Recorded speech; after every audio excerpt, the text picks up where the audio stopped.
Richard Southern is back with us to discuss some of the more interesting stories of the day, and it appears some members of the Canadian government are headed south of the border for an international meeting on UFOs or UAEs.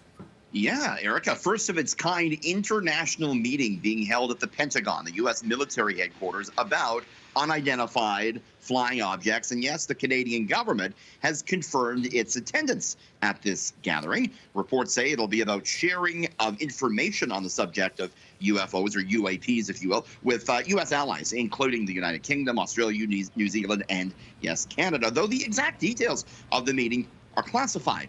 The Canadian Department of National Defence, though, confirming Canada's attendance to the CBC. Of course, the UFO world has been buzzing like crazy lately, Erica, ever since news broke last week about David Grush, a former top-level U.S. intelligence officer, who claims the U.S.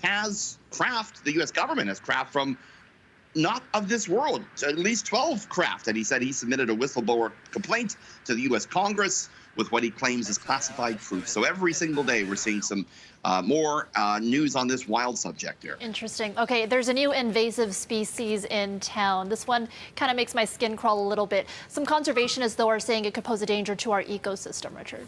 Yeah, with all this rain we've had the last few hours, I'm sure there's lots of worms coming to the surface. There's a few you want to look out for. They're called jumping worms, a new invasive species from Japan and other parts of Asia. These unusual jumbo-sized worms have an increased rate of movement. That's how you can sort of tell them apart from the earthworms we're used to. They also grow up to 8 inches. It's believed that they have traveled to Canada in bagged soil and potted plants and so forth. Some experts actually say you should maybe kill them if you see them. It's just another one of these invasive species that we're dealing with here in the GTA, Erica. I'm going to have nightmares about that. Thanks for that visual, Richard. Appreciate it. You're welcome. A Los Angeles family made the discovery of a lifetime recently after finding a substantial amount of pennies. Wouldn't this be nice? They were cleaning out, this family, their crawl space at their Los Angeles home, Erica, and they stumbled upon several bags containing approximately 1 million pennies. Apparently, the grandfather kind of was stashing them away, thinking this was a good investment.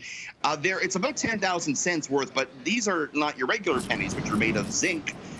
They are copper pennies, which the U.S. used to mint back up until the early 80s. So that adds to the value a bit. There also could be some rare pennies in there. The families have listed them for sale for $25,000. They've gotten several bids already. Wouldn't that be nice to do your spring trading and spring cleaning, Erica, and come across something like that instead of just dust bunnies? I should have stashed all my pennies long ago. I missed out on that.